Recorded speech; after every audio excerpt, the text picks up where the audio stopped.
house church. So Bonnie asked if I would share like a real quick word of encouragement.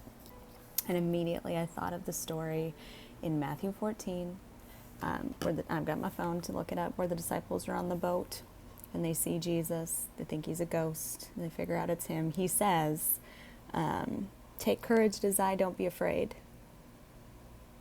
And Peter's like, oh, sweet, well, if it's you, tell me to come out there. And Jesus says, come. Peter goes out there, and he's like, oh, crap, I don't know how to walk on water, and he starts to drown. And Jesus grabs him and says, I believe it's, let me look, you of little faith, why do you doubt? And then they go back to the boat, and everything's fine. He calms the storm.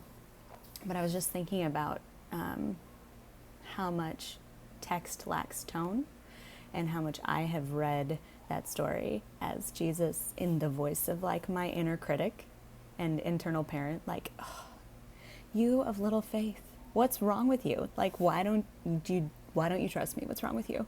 Like, that's how I read it. And I was just thinking about how much we get into it with people because text lacks tone, and how much different that story would be if we looked at it like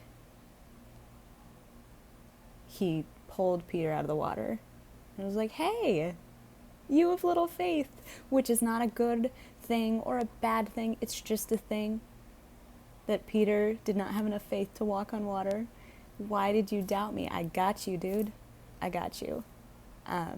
We're all drowning right now. We are all drowning, whether it be like actually financially, emotionally, what narratives are coming up in our brains. We're not good enough.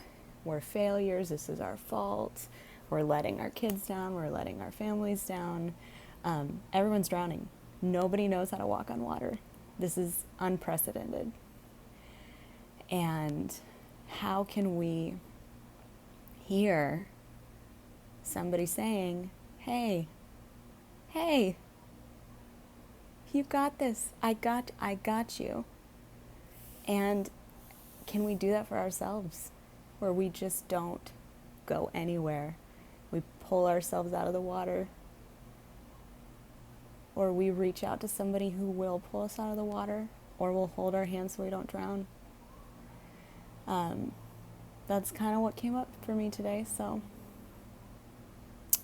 hearing Jesus, the first thing he said is, take courage, it's me, don't freak out. And then Peter's like, okay, sweet, I'm gonna go for it. And then he couldn't do it. And Jesus just pulled him out of the water and said, hey man, oh man, hey kid, why'd you doubt me? I got you. And then they walked back to the boat together. So that's kind of what came up for me today. Hang in there, everybody. Take courage, take heart, and have a great week.